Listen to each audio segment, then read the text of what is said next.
અંતરિયાળ છેવાડાના વિસ્તારોમાં જરૂરિયાતમંદ ગૌશાળામાં ઘાસચારો, દાણ અને ગોળ આપીને એક અનોખું સત્કાર્ય કરવામાં આવી રહ્યું છે।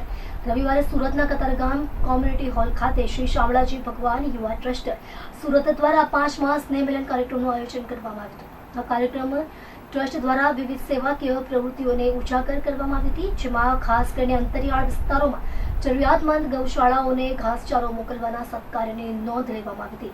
ટ્રસ્ટના સરાહનીય સેવા કાર્યો થકી શ્રી શામળાજી ભગવાન યુવા ટ્રસ્ટ સમાજ સેવાના અનેક ક્ષેત્રોમાં સક્રિય છે। ટ્રસ્ટના દરેક સભ્યની સમર્પિત કામગીરીને કારણે વિવિધ સેવાકીય કાર્યોની લોકો સરાહના કરી રહ્યા છે।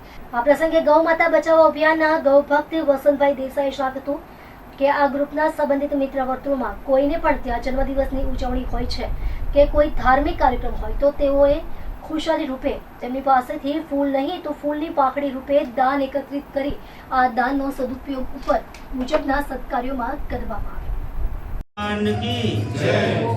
મારું નામ દરજી મયુરભાઈ હસમુખભાઈ, ગામ તેરવાડા। અમે બધા ડાયમંડ સાથે સંકળાયેલા છે, બધા દોસ્તારો મિત્રો છીએ।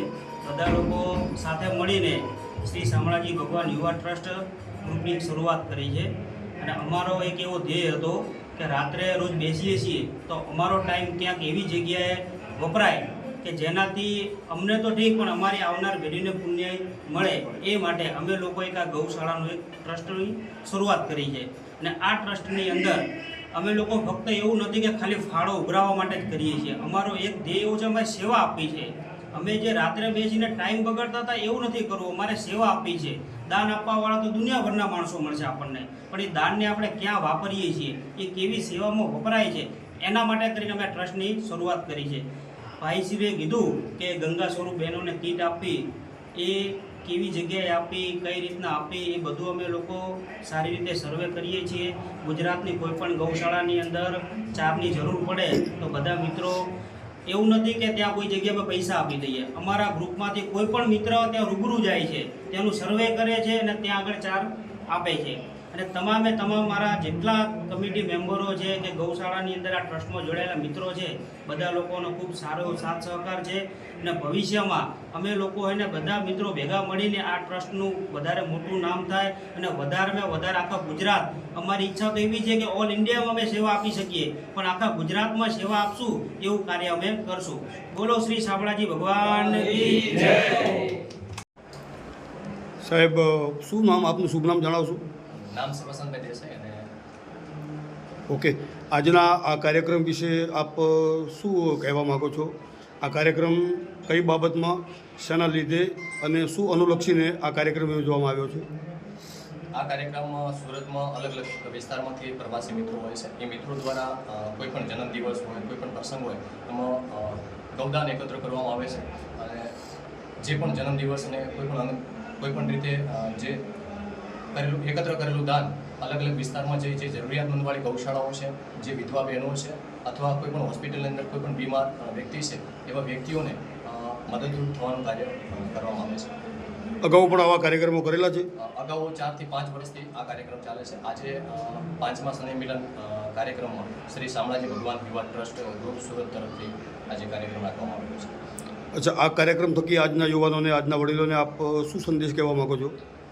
આજના કાર્યક્રમ અનુલક્ષી આજે અમે એક જ સંદેશ આપવા માગીએ છીએ કે આપણો કોઈ પણ જન્મદિવસ હોય કે કાંઈ પણ એનિવર્સરી પ્રસંગ હોય કે કોઈ પણ નાના મોટા પ્રસંગની અંદર આપણે ક્યાંક ને ક્યાંક એવા કોઈક અબોલ જીવો છે અથવા કોઈક ને કોઈક નિરાધાર વ્યક્તિ છે, એવા વ્યક્તિઓને આપણે મદદરૂપ થઈએ, જેથી કરીને આપણું આ જીવન ક્યાંક ને ક્યાંક કોઈકને મદદરૂપ થઈ અને આપણું જીવન ધન્ય બને છે।